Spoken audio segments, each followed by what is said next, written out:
Oui, alors en quelques mots, je m'appelle Antoine Splay. Je vais d'abord me présenter au niveau politique. Je suis membre du Parti communiste français. J'ai des responsabilités au niveau départemental, voilà, dans ce qu'on appelle l'exécutif. Et je suis également secrétaire de section autour de Schiltigheim, Bischheim et environ. Ça fait pile poil 10 ans que je suis militant au Parti communiste français. Et mon engagement, il a commencé en 2006 lors des mouvements anti-CPE. Je ne sais pas si vous vous souvenez, quand Villepin, un peu d'ailleurs dans la lignée de Macron, voulait imposer un contrat de précarité pour les jeunes. C'est à partir de là que j'ai commencé à faire de la politique. Et c'est tout naturellement que je me suis engagé en 2008 aux jeunesses communistes, voilà, pour défendre la voix de la jeunesse populaire étudiante ou salariée dans les luttes qui ont eu lieu depuis ces 10 dernières années.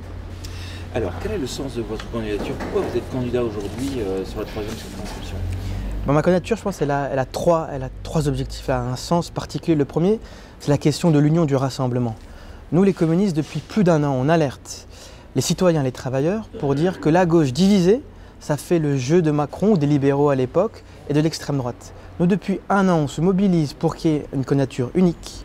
On s'est battu à la présidentielle pour que toutes ces forces-là puissent converger. Et on voit le résultat aujourd'hui. Et on a fait aux législatives, on a tendu la main à toutes les forces de gauche, à savoir les écologistes. Ça n'a pas pu aboutir. Peut-être parce que quand j'ai lu l'interview de la candidate écologiste, et je respecte son positionnement, elle a salué le renouveau de Macron. Là, on voit une divergence. Avec la France Insoumise, le parti de Jean-Luc Mélenchon, on n'a même pas pu avoir un échange autour de la table. Alors pourtant, on a beaucoup de choses en commun. On partage l'essentiel sur la hausse des salaires, sur la défense de l'environnement, sur la démocratie. Justement, pourquoi vous êtes candidat? Parce que je fais entendre ce message de l'union. Parce que nous, les communistes, on a une question fondamentale, c'est le rassemblement.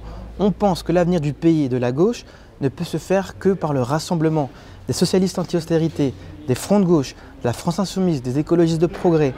Je pense que chacun doit mettre un peu d'eau dans son vin pour justement avancer vers le destin commun pour notre pays. Et ce message-là, c'est vraiment le message du rassemblement qu'on veut faire porter, ça nous paraît fondamental. Alors comment vous envisagez votre rôle de député? Si jamais vous êtes élu dimanche, dans 15 jours, c'est-à-dire dans une semaine, si jamais vous êtes élu, comment vous envisagez, comment vous serez député? D'abord, bien sûr, là, je vais étonner personne, je vais être un député qui fait la loi. C'est-à-dire que je me positionne par rapport au projet du gouvernement, mais je vous dis les choses franchement, je serai un député d'opposition sans concession aux projets libéraux d'Emmanuel Macron, là il n'y a pas de doute à avoir. Et je serai un député, comme le député communiste, proche du peuple, c'est-à-dire, déjà, je refuse tout enrichissement personnel. Je ferai une mesure symbolique, et je crois que je suis le seul candidat à le proposer, je me mettrai directement au salaire médian, c'est-à-dire au salaire qui est aux environs de 1 700 €. Parce que si on est un député qui gagne 3 000, 4 000, 5 000 € et plus, on se coupe en réalité de sa base sociale. Et moi, je refuse ça. Et je refuserai tous les avantages liés à la fonction parce que nous, les communistes, on n'a qu'une seule raison d'être, c'est d'être là, par et pour les catégories populaires qu'on veut représenter. Et je pense qu'un député, ça ne doit pas être un baron local, qui doit être un professionnel de la politique, quelqu'un qui a reçu la circonscription en héritage. Non, moi je pense qu'un député doit être quelqu'un qui agite, qui fait bouger les lignes, qui est un porte-voix des travailleurs et des populations, des habitants quand ils ont quelque chose à dire. C'est en ce sens que moi je vois ce mandat-là, sur les deux jambes, les luttes, les urnes, les propositions, la contestation, le rassemblement et l'affirmation d'un message et des valeurs de gauche. C'est un petit peu comme ça que je vois ce rôle de député-là. Est-ce que vous êtes favorable à la restriction du cumul des mandats en nombre et dans le temps? Alors bien sûr, je suis favorable. C'est d'ailleurs un petit peu les propositions que veut faire Bayrou, en tout cas dans sa loi de moralisation de la vie politique. Je pense que c'est un pas en avant, mais je pense qu'il faut aller beaucoup plus loin. Il faut refonder la République, c'est-à-dire tout changer de la cave au grenier. Parce que nous, on n'accepte pas que ce mode de scrutin qui est injuste. Le mode de scrutin tel qu'il est aujourd'hui, finalement, c'est une exception en Europe. Nous, ce qu'on veut, c'est la proportionnelle intégrale, qui garantisse à la fois le pluralisme et qui garantisse aussi la stabilité. D'ailleurs, en Allemagne, c'est ce qu'ils font. Et pour une fois, c'est pas si mal que ça, le modèle allemand. Donc, on veut aussi faire entrer, je pense, la singularité du front de gauche. On veut faire entrer la démocratie à l'entreprise. Aujourd'hui, on a un patronat qui se croit de droit divin. Voilà. Les salariés, dès lors qu'ils rentrent dans l'entreprise, ils n'ont pas beaucoup de choses pas d'espace de parole, pas d'espace pour peser. Et nous, on veut qu'ils aient des pouvoirs de décision pour stopper les délocalisations, pour peser sur les choix stratégiques. Notre sujet, là on sort notre mais non, c'est la 6ème République. Non, moi je parlais du cumul. Oui, mais je veux dire, il faut aller plus loin, voilà, plus loin. On a compris. Est-ce que vous êtes favorable à la dépénalisation du cannabis? Alors c'est une question compliquée. Nous, les communistes, pour vous dire, ce n'est pas la question essentielle. Pour nous, c'est les salaires à l'emploi. Mais c'est aussi une question de société, un sujet qui monte. Je pense qu'à titre personnel, je suis plutôt pour la dépénalisation parce que la situation actuelle, elle est inefficace. C'est des moyens humains gâchés de la police, voilà, qui luttent contre ce trafic, mais avec une efficacité dont on peut questionner. Et surtout, on voit aujourd'hui, en France, les jeunes sont un des plus gros consommateurs en Europe. Donc, dépénalisation, parce qu'effectivement, il y a aussi des dangers. Mais nous, on voit un grand débat citoyen dessus, en pesant tous les enjeux en lien avec les acteurs de la santé publique.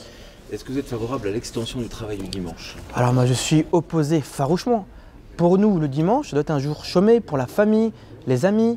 Et je sais que depuis 10 ans, Sarkozy, Hollande et Macron ont tout fait pour casser le repos dominical. Et c'est une question importante parce qu'il y a quelques mois, il y avait une polémique à la Roberto avec le match qui ne respectait pas la réglementation de la mairie. Et bien nous, on dit tout simplement, le dimanche, ça doit être un jour chômé, tous les travailleurs doivent être ensemble et les courses, on peut les faire un autre jour, tout simplement. Et nous, on ne croit pas au volontariat parce qu'en réalité, les salariés qui doivent travailler le dimanche, eh ben, ils ont finalement la pression. Ben, nous, pour dire, on dit très simplement la chose, augmentons les salaires et comme ça, il y aura de l'argent pour consommer tous les jours de la semaine et les salariés ne seront pas obligés de travailler le dimanche. Est-ce que vous êtes favorable au vote des résidents étrangers aux scrutins locaux, payant leurs impôts locaux? Moi, j'irai même plus loin, je suis pour une citoyenneté de résidence. Ceux qui vivent ici, qui travaillent ici, qui enrichissent le pays, ils doivent pouvoir peser dans le pays. Et donc je pense qu'au bout d'un certain nombre d'années, ils doivent pouvoir avoir le droit de vote. Ça me paraît fondamental et je trouve honteux que la gauche, depuis 1980, ne s'est même pas mobilisée véritablement pour qu'il y ait ce changement-là dans la Constitution. Et donc je suis 1000 fois favorable à cette revendication-là. Est-ce que vous êtes favorable à la remise en cause de la grande région Ouest ou favorable à la collectivité unique d'Alsace? Ah, c'est un débat compliqué, mais je pense que je suis opposé à cette région-là parce que ça a été écrit sur un coin de table par 2 ou 3 énarques à Paris. Ça fait fi de la réalité locale. Nous, l'Alsace, on regarde vers l'Europe, en tout cas vers l'Allemagne, l'Europe de l'Est. La Champagne-Ardenne, ça regarde vers Paris, ça n'a pas de sens. Ça n'a pas de sens, mais le plus important, ce n'est pas forcément le périmètre de la région, c'est la question des compétences. Quand ils ont voulu mettre en place la collectivité unique d'Alsace, ils ont voulu mettre des questions graves, des pouvoirs réglementaires en matière du code du travail. Et ben ça, on ne veut pas. Nous, on est pour l'égalité républicaine partout en France. Et pour répondre à votre question, on est pour la fin de cette méga-région. On peut discuter d'une collectivité unique d'Alsace, mais à condition qu'on ne remette pas en cause les compétences qui sont nationales et qu'on aille vers le mieux-disant social. Mais j'ai l'impression que dans les projets qui sont derrière, c'est qu'on veut mettre une grande région comme ça pour casser le cadre de la nation et pour imposer une Europe fédérale en fait. Donc moins de pouvoir à l'État, plus pour les régions, finalement accentuer la concurrence entre ces territoires-là. Donc je ne suis pas d'accord avec cette vision de l'Alsace, mais par contre nous on est d'accord pour défendre des questions locales et spécifiques, la création d'un label Bière d'Alsace, la question de la défense, en tout cas de la mise en débat de la question du bilinguisme, c'est aussi l'Alsace qu'on veut, c'est une Alsace qui soit à l'image de la société telle qu'elle est aujourd'hui. Est-ce que vous êtes favorable au GCO? Alors GCO, moi je suis contre ce projet-là, mais il y a un problème réel, c'est la saturation de l'autoroute, je ne vais pas entrer dans le détail, les bouchons, les travailleurs qui vivent dans la petite corne strasbourgeoise, ils subissent des heures de bouchons, il y a un problème. Mais est-ce que c'est la solution de donner à Vinci, dans le cadre d'un partenariat public-privé, un aménagement de la sorte avec un péage urbain? Nous, on pense qu'il y a des priorités. Moins de camions, plus de wagons. Moins de camions sur les routes, en mettant notamment la taxe LKV, comme le font les Allemands par exemple. Investir dans les transports en commun gratuits. Une proposition de loi que nous on fait les communistes, le doublement du versement de transport pour le patronat. Ça peut se faire à l'Assemblée. Donc, c'est des questions très importantes, c'est des questions de santé publique, la question de la santé au travail, parce que quand on passe 2 heures dans les bouchons, les salariés, il y a un mal-être, une mal-vie. Donc oui, à un grand débat dessus, non à ce projet-là, parce qu'il y a aussi la question des terres agricoles qu'on ne peut pas balayer d'un revers de main. Donc moi, je suis pour un moratoire, et s'il le faut, les gens doivent décider avec un référendum local. Est-ce que vous êtes favorable au transfert du port au pétrole ou au moins à la mise en cours d'une étude pour le transfert? Alors, d'accord pour une étude, voilà. Je dis la vérité, je ne suis pas un spécialiste de ce dossier-là. Mais je pense qu'en réalité, je comprends l'inquiétude des habitants de la Roberto parce que moi-même, je viens de la Méno et j'ai vécu 25 ans à côté de la zone de la Plaine des Bouchers qui est aussi une zone de Céveso. Il y a un problème. La question d'un transfert, c'est une question d'un coût. Voilà. Est-ce que c'est pertinent dans la mesure où il y a la question de la fin de la transition, la fin du pétrole? C'est une question.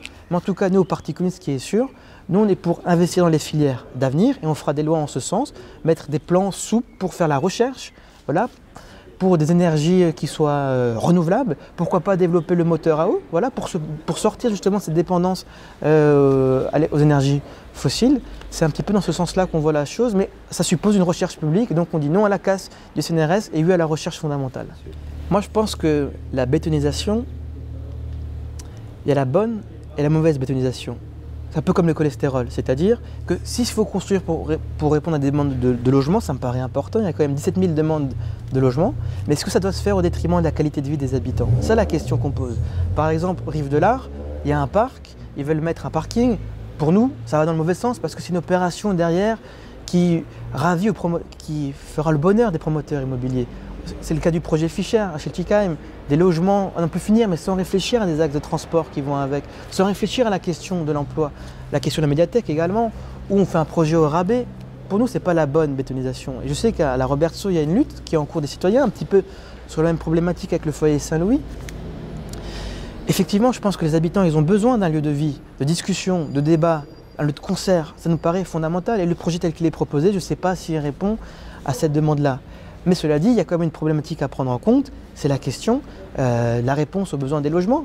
Voilà comment on loge mieux les gens. Et nous, on dit aussi qu'il faut revoir la politique d'aménagement du territoire, dans le sens, pourquoi tout concentrer sur Strasbourg et environ et faire des déserts finalement dans les déserts ruraux. Nous, on est pour un aménagement du territoire qui soit équilibré pour pas qu'il y être cette France à deux vitesses. Donc en ce sens, on est contre la surbétonisation telle qu'elle se fait actuellement, mais la question de la construction de logements sociaux, ça doit aussi être dans la réflexion. Mais ça ne doit pas se faire au détriment de la qualité de vie des habitants. Cela dit, c'est une problématique locale qui, dans ce cas de figure des questions de la Robertso, qui n'est pas propre au mandat de député. Mais moi, je salue toutes les luttes. Pour le coup, le promoteur, c'est ICAD, filiale de la Caisse des dépôts, qui rend des comptes à l'Assemblée nationale. Donc quelque part... C'est vrai, mais c'est une problématique d'intérêt communal. Mais moi, si je suis élu député, ben moi je demanderai des comptes à ICAD sans aucune hésitation, parce que je souhaite être le porte-voix des luttes, et des luttes qui défendent finalement la qualité de vie dans les quartiers. Et ben moi, c'est une lutte qui me parle en tant que communiste, et en tant que membre du Front de gauche. Alors en conclusion, pourquoi on devrait voter pour vous dimanche? Moi, je pense qu'il y a 3 raisons. Plus notre score sera élevé, plus le rassemblement de la gauche sera possible. Moi, je me félicite qu'il y ait une nouvelle gauche qui est en train de naître. Quand Benoît Hamon appelle à voter pour le candidat communiste à Évry, je vois que c'est les prémices d'une nouvelle gauche qui naissent. Quand je vois que Caroline Dehaze, soutenue par les Verts à Paris, a soutenu des communistes, eh ben, je vois que ça va dans le bon sens. Eh ben, ceux qui veulent l'union de la gauche, sur des bases anti-austérité, il y aura le bulletin de vote Front de gauche. Mais ceux qui veulent aussi un député 100% anti-Macron, contre les ordonnances de la loi du travail, ils pourront faire du 11 juin prochain une grande journée de lutte en utilisant le bulletin de vote Front de gauche pour dire non à ces ordonnances autoritaires qui font que la France va subir un grand bond en arrière avec la totale précarité, la fin du CDI et finalement tout le pouvoir mis encore une fois dans les mains des banquiers et du patronat. C'est à ça que va servir notre bulletin de vote le 11 juin prochain. Merci beaucoup. De rien.